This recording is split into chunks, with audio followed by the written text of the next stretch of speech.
Hello, good morning to all. Welcome to home education. जैसा कि बच्चों, ये एनवायरनमेंट से रिलेटेड मेरा चौथा वीडियो है। पहली वीडियो जो मैंने बनाई थी उसमें इम्पोर्टेंट क्वेश्चन थे जो मैंने कई सालों के पेपर कलेक्ट किए थे। तो उनमें जो इम्पोर्टेंट क्वेश्चन थे वो मैंने आपको दे दी थी वीडियो बनाकर। ओके। और जो सेकंड और थर्ड वीडियो था वो मैंने फर्स्ट यूनिट सेकंड यूनिट की डाली थी, उसके सॉल्व की। और जैसा कि ये मेरा फोर्थ वीडियो है, ये आपकी थर्ड यूनिट है, तो मैं इसमें भी आपको सॉल्व भी बता रही हूँ कि आपको किस तरीके से क्वेश्चन आंसर लिखना है।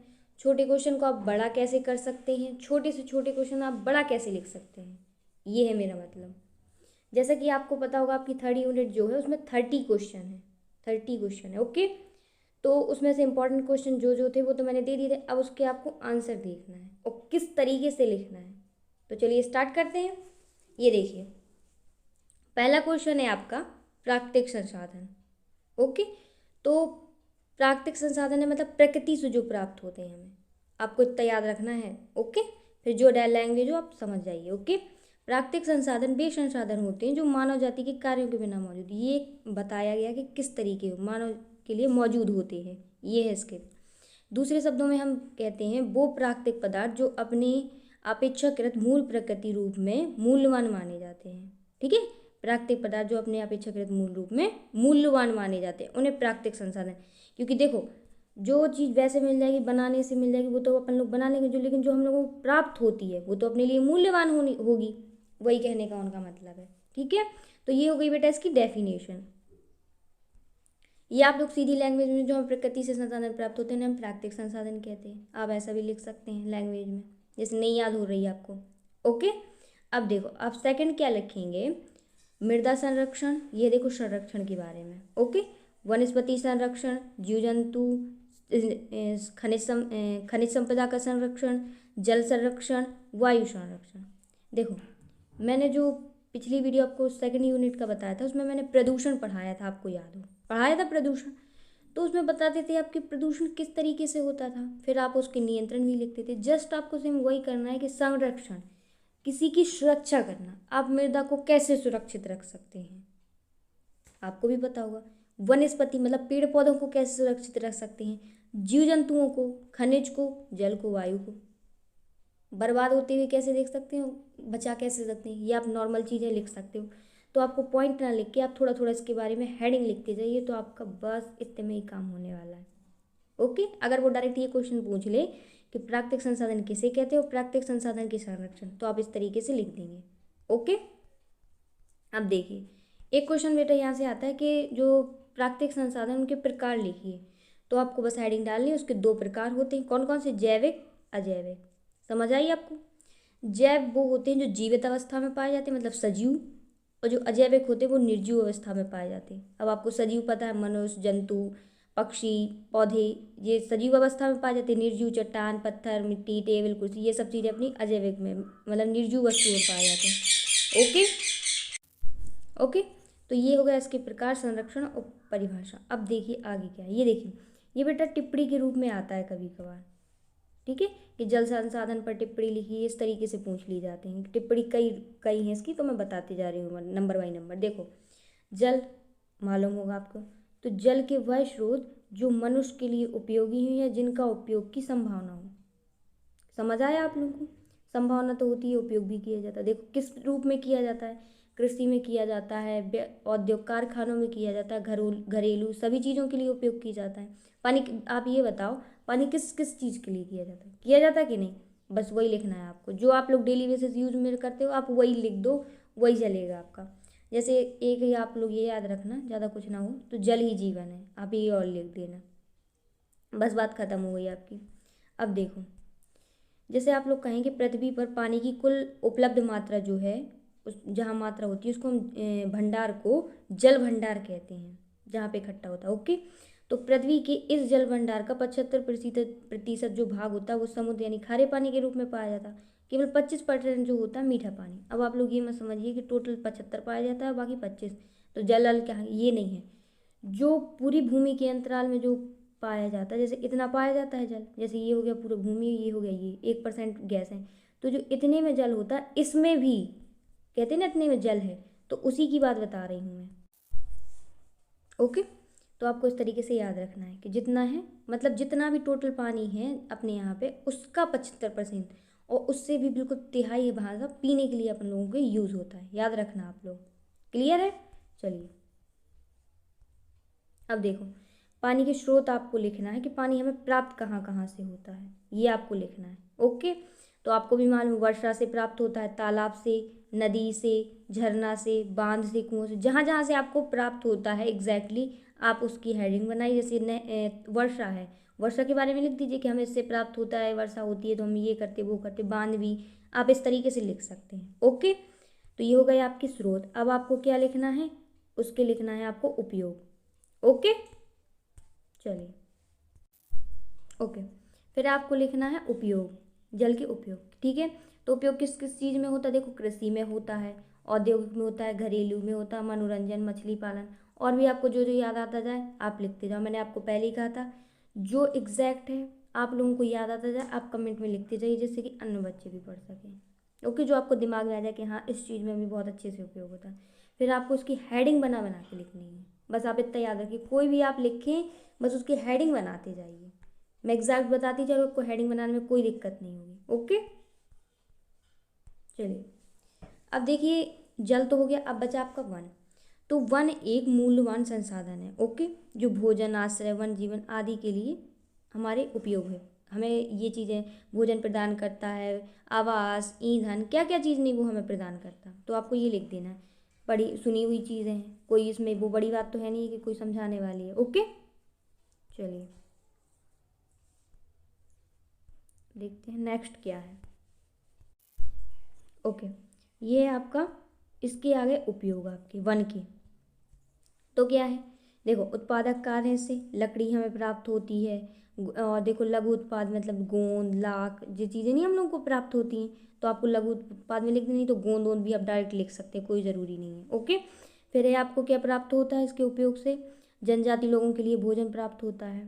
ठीक है, जंतु आधारित उत्पाद जैसे शहद, गोंद, सींग, हाथी दांत, मोम, ये चीज़ें प्राप्त होती हैं। फिर सुरक्षात्मक कार्य, इससे जल एवं मृदा का संरक्षण होता है, सूखे की रोकथाम होती है। देखो फिर क्या है, नियमक कार्य, O2 गैस प्राप्त होती है पौधों से, आपको भी मालूम है।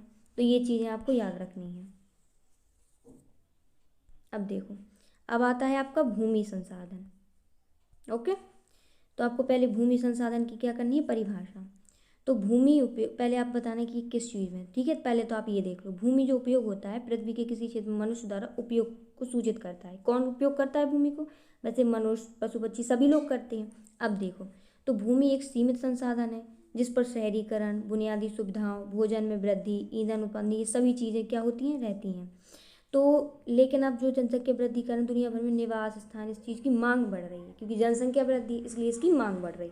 तो ये जनरल नॉलेज छोटी सी चीज़ है, आप लोग याद रखेंगे इसको। ओके, भूलना मत इसको। अब देखो इसके उपयोग क्या क्या है। तो देखो भूमि से हमें खनिज प्राप्त होता है। अब आप दुनिया भर के जितने खनिज, सोना, चांदी, हीरा, मोती, जो भी हैं, आप XYZ कुछ भी है सब लिखेंगे इसमें। फिर देखो कृषि होती है, आवास, बागान, पशु पक्षी, और भी आपको XYZ जो याद आता जाए आप लेंगे, बट आपको हेडिंग बना के लिखनी है, इतना याद रखें। क्लियर है? अब देखो आप एक चीज़ और देख लो यहाँ पे, जैसे हीरा, सोना, चांदी, कोयला। हीरा हमें कहाँ प्राप्त होता है, पन्ना में। चांदी राजस्थान में। सोना जो होता है कर्नाटक की कोलार में, यहाँ दक्षिण साइड।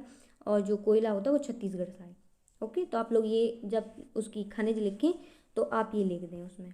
ओके, अलग अलग जब हेडिंग बनाएंगे। अब देखो, अब आपको बताना मिट्टी का महत्व, क्योंकि जब भूमि संरक्षण लिखोगे तो आप उसमें महत्व जरूर लिख देना। कैसे, खनिज, कृषि, बागान। अब आप बोलेंगे कि महत्व कैसे लिखें, तो देखो अब आप लोग कहें कि मिट्टी की क्या महत्व, तो मिट्टी की ये महत्व होती है कि जैसे आप कृषि ले लो, कृषि में ये होता है कि जैसे आप लोग चाहें कि अपने यहाँ चाय या कॉफ़ी इन चीज़ों की हो जाए, तो खेती नहीं हो सकती क्योंकि मिट्टी उस तरीके की अपने यहाँ नहीं है।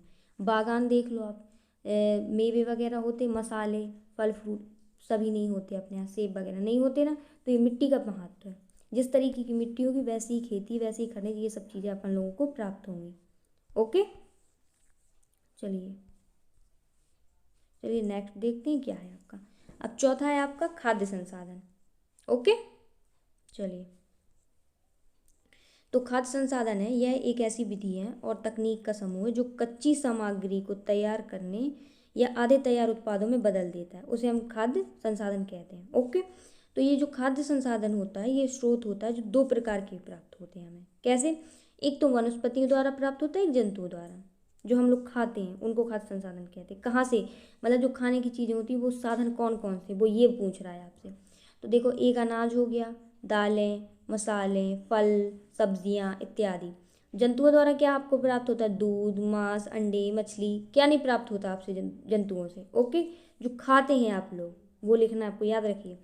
तो आप लोग अनाज हैं, अनाज की हेडिंग डालिए, उसमें जितने वो होते हैं। दालों की हेडिंग डाल दें, मसालों की, फल कई प्रकार के होते हैं, आप उसकी हेडिंग डालते जाइए। आप एग्जाम्पल एग्जाम्पल लिखते जाइए, आपका बड़ा हो जाएगा क्वेश्चन। ओके, चलिए।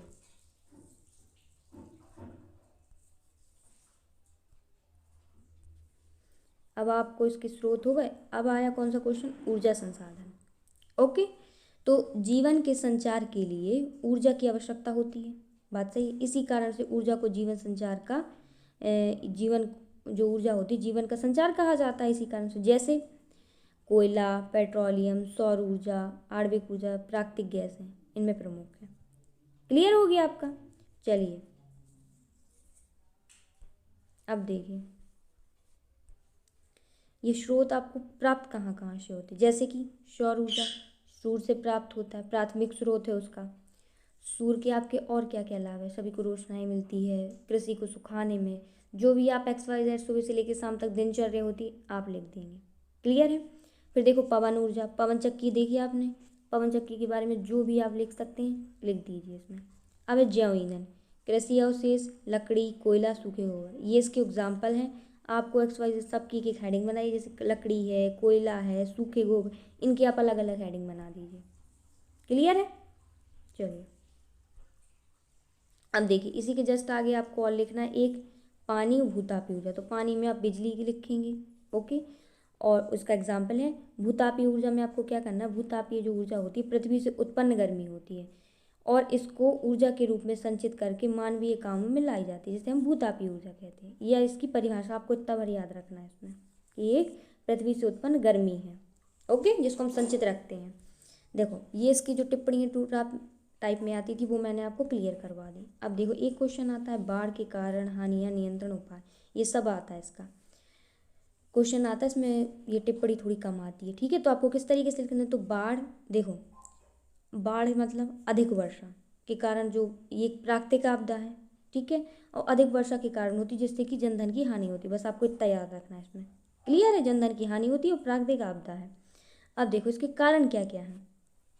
तो अत्यधिक वर्षा इसका कारण है, बादलों का फटना, चक्रवात, चक्रवात होता है ना समुद्रों में, वनों की कटाई, वनों का ह्रास, ओके, जल संग्रह का विस्तृत न होना, नदी तल में अवसादों का जमाव, ठीक है, जल निकास की सही व्यवस्था ना होना, मतलब कि जल भरा है लेकिन निकास की कोई व्यवस्था ही नहीं है, तो इसके कारण भी बाढ़ आ जाती है। ये है इसके प्रमुख कारण। अब देखिए, आपको जो और भी याद आता है तो आप कमेंट में प्लीज़ लिख दें, जिससे अन्य बच्चे भी पढ़ लें। ओके, अब देखो, जैसे ये तो होगा इसके कारण। अब इससे हानियाँ क्या क्या होती हैं? तो देखो, जान की हानियाँ होती, जाने जाती हैं, धन संपत्ति की भी हानि होती है, तो आप 2 हेडिंग लिख देंगे। ओके, फिर फसलों को देखो नुकसान होता है, यातायात में समस्या, जैसे बांध टूटना सड़कों में, तो इससे दिक्कत नहीं होती है। अब देखो, बीमारियां भी फैलती हैं, आर्थिक समस्या। क्लियर हो गया? और भी आपको जो याद आता है आप लिख देना, पर हेडिंग से लिखना, इतना याद रखें आप लोग। ओके, सभी की हेडिंग बनाती जानी है। मैंने पॉइंट इसलिए लिखा है कि आप उनका डिटेल खुद लिखें, क्योंकि आप लोग मैं लिख देती, याद करने से कोई वो नहीं है आपको, सिर्फ आप समझें फिर उसको लिखें तो आपके लिए ज़्यादा फायदा होगा। ओके, अब देखो उपाय है। उपाय कैसे बाढ़ को हम रोक सकते हैं? पहला तो देखो वृक्षारोपण है। इसमें जितने भी क्वेश्चन आप आएंगे सभी में आप लोग कॉमन एक पॉइंट रख लीजिए, वनों की कटाई से बाढ़, भूकंप, ये सब चीज़ें आती हैं, और उपाय में आपको वृक्षारोपण रखना है। तो ये कॉमन पॉइंट आप लोग दिमाग में बिठा लें। क्लियर है? फिर देखो बांध निर्माण है, नदी नालों के निकास की क्षमता को बढ़ा देना चाहिए, वन संरक्षण करना चाहिए, जल संरक्षण। क्लियर है? तो आपको ये इसके हो गए उपाय। चलिए, बाढ़ हो गया आपका कंप्लीट। अब देखो, अब आती है फिर टिप्पणी के रूप में। कैसे आती है? देखो, ये है सूखा। क्लियर है? तो जो सूखा में आपको क्या लिखना है, इसकी पहले लिखेंगे आप परिभाषा। सूखे की परिभाषा क्या होती है, ये कम वर्षा या मानसून अपने निश्चित समय पे ना आने से सूखा पड़ता है। मालूम है इस साल बारिश नहीं हुई तो मतलब सूखा पड़ गया। जनरल नॉलेज सी चीज़ है ये, छोटी सी चीज़ है आपके लिए, सुनते भी आ रहे हैं आप लोग। ओके, अब देखो इसके कारण क्या है। देखो कारण है, देखो मैंने आपको पहले ही समझाया था कि वनों की कटाई कारण में और वन और वृक्षारोपण आएगा आपका उपाय में। ये कॉमन पॉइंट आप लोग याद ही रख लें। तो वनों की कटाई के द्वारा जल संसाधनों का दोहन, वर्षा का ना होना, नदियों के जल स्तर का कम होना, फसल चक्र में तीव्र परिवर्तन, ये होगा इसके कारण सूखे के। क्लियर है। अब देखो इसका प्रभाव क्या क्या होता है, आप लोग वो देख लो।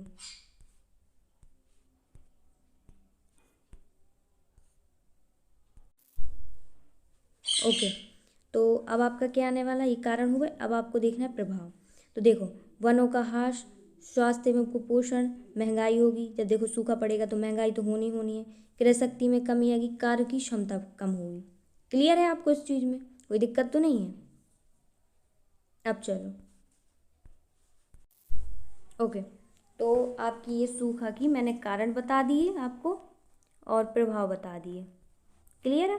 अब आपको उपाय बताने कि आप लोग इसमें क्या क्या उपाय कर सकते हैं। देखो पहला तो वृक्षारोपण ही है, नहरों का निर्माण करना चाहिए, बांधों का निर्माण करना चाहिए हमें, संचित फसलों को बोना ना बोना चाहिए हमें, कि जिसमें मालूम है कि बारिश नहीं फिर भी आप लोग बोए जा रहे हैं उसको इस तरीके से। ओके, हमें जल का दुरुपयोग नहीं करना चाहिए।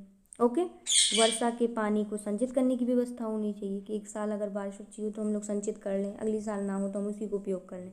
इस तरीके से संचित करना चाहिए बारिश के पानी को। ओके, चलिए अब देखो क्लीन कर दे इसको।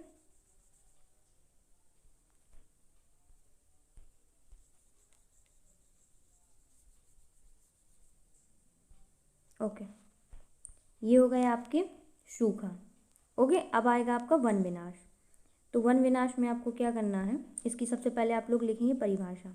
तो वन का विनाश मतलब जंगलों का कटना या विनाश होना, उसको विनाश कहते हैं। देखो यदि ये आप इस तरीके से समझ लो, किस तरीके से होता है, तो जो तीव्र औद्योगिकीकरण हो रहा, मतलब व्यापार, कारखाने खुल रहे, नगरीकरण हो रहा, भूमि का विस्तार हो रहा कृषि के लिए, तो इसके कारण वनों की क्या हो रही, अंधाधुंध कटाई की जा रही है। ये इसकी डेफिनेशन नहीं, ये एक समझाने का तरीका है किस तरीके से होता है। अब देखो इसकी डेफिनेशन ये आ जाएगी, यदि किसी क्षेत्र में वन काटे जा रहे हैं किंतु उसी अनुपात में अगर वन की पुनर्स्थापना ना हो, यदि वनों फिर से पौधों को ना लगाया जाए तो उसे हम वन विनाश कहते हैं। जितना हमने सामान लिया उसका हम उतना ना दें, तो इसके कारण यही आप समझ लो कि जितने पेड़ काटें उतने ही पेड़ अगर उसी अनुपात में ना लगाया जाए तो उसको हम वन विनाश कहेंगे। क्लियर हो गया आपका। चलिए, तो ये हो गई इसकी डेफिनेशन। अब आगे देखते हैं, अब आगे इसके कारण। तो इसके कारण देखना है कि क्या क्या है। देखो पहला तो देखो हो गया प्राकृतिक कारण। प्राकृतिक कारण कैसे हो गया, जैसे कि बादल इकट्ठा, बिजली आती, बादलों का फटना, तो इसके कारण भी हो जाता है। डायरेक्ट फटता तो उससे उसके कारण भी कारण। मानवीकरण, मानव के द्वारा भी होता है, जैसे कि काटना, आग लगना, ये नहीं कि मनुष्य द्वारा होता। अब देखो आप लोग लिख सकते हैं। फिर देखो तीसरा कारण है आग लगने के कारण भी हो जाती है वननाश। शुष्क मौसम, बारिश ना हो कई सालों से, सूखा पड़ जाए। जलवायु या बहुत ही ज़्यादा जल की बारिश, मतलब पानी की बारिश ही होती रहे, इसके कारण भी होती है। फिर देखो कीटों के कारण, कुछ कभी कभी ऐसा होता है जंगलों में कि कीड़े मकोड़े कीट लग जाते हैं, जिन्हें कहते हैं कीड़े छोटे, तो वो उनको नाश कर देते हैं। जैसे कि टिड्डी होते फसलों को खराब कर जाते हैं, ऐसे पेड़ को खाने वाले भी कीट होते हैं। ओके, जंगली जंतु होते हैं, उनके कारण भी होती है। औद्योगिकीकरण के, क्योंकि जैसे व्यापार कर रहे हैं, कारखाना चला रहे हैं, तो उसके कारण भी जहाँ उन्हें जगह चाहिए तो वो लोग पेड़ काट देते हैं, अपना कारखाना स्थापित कर लेते हैं इस तरीके से। तो और भी जो आपको याद आती है आप लोग लिख सकते हैं। क्लियर हो गया आपका। अब देखिए अब आपको क्या लिखना है इसमें से समस्याएं। तो देखो आर्थिक समस्या होती है, मृदा का अपरदन होता है, बाढ़, सूखा, हरितगृह प्रभाव, वर्षा में कमी, जो आप लोग लिखेंगे मतलब हानियाँ। हानियाँ क्या क्या होती हैं, सूखा होगा वन से, ये चीज़ें। ठीक है, अब देखो समस्याएं हो गई। अब आप समस्या के बाद उपाय ढूंढेंगे कि इसके उपाय क्या हैं। तो ये देखो उपाय में आया ना, वनों की कटाई पर रोक यानी वृक्षारोपण, वन अग्नि रोकना कि जैसे लग जाती है, वन की नीति होनी चाहिए किस तरीके से ये होना चाहिए, पशु चराई पर रोक लगानी चाहिए हमें। ठीक है, फिर प्राकृतिक संसाधनों का उपयोग करना चाहिए। क्लियर हो गया आपका। चलिए, उपाय भी आपके क्लियर हो गए। और भी जो आपको याद आते जाए तो आप लोग लिख देना। ये देखो, अब आया देखो बांध निर्माण। तो जो बांध निर्माण होता है बेटा, वो बहुत ज़्यादा अपने दैनिक जीवन के लिए उपयोगी होता है। किस प्रकार, देखो, तो पहले तो आप इसकी पढ़ लो परिभाषा। देखो, बांध एक प्रकार का अवरोध है जो बारिश के जल को बहने से रोकता है। हो गया पॉइंट एक। उस पर पानी एक जलाशय बनाने में मदद करता है। इससे बाढ़ आने से तो रुकने के साथ साथ यह सिंचाई, जल, पेयजल की पूर्ति आदि में सहायक होता है। अब वो किस तरीके से होता है वो मैं आपको समझा रही हूँ।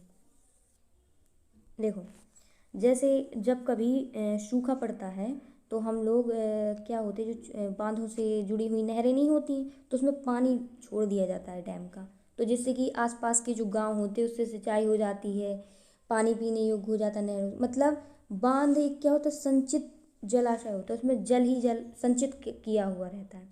जब सूखा होता है तो उसमें उपयोग किया जाता है। अब जैसे कभी बाढ़ आ जाए तो जो छोटी छोटी नहरें होती हैं तो हम उसके द्वारा पानी छोड़ देते हैं, तो वो कई भागों में डिवाइड हो जाता है, जिससे कि बाढ़ रुक मतलब समाप्त करने में हम लोग थोड़ी बहुत उसकी प्रावधान है।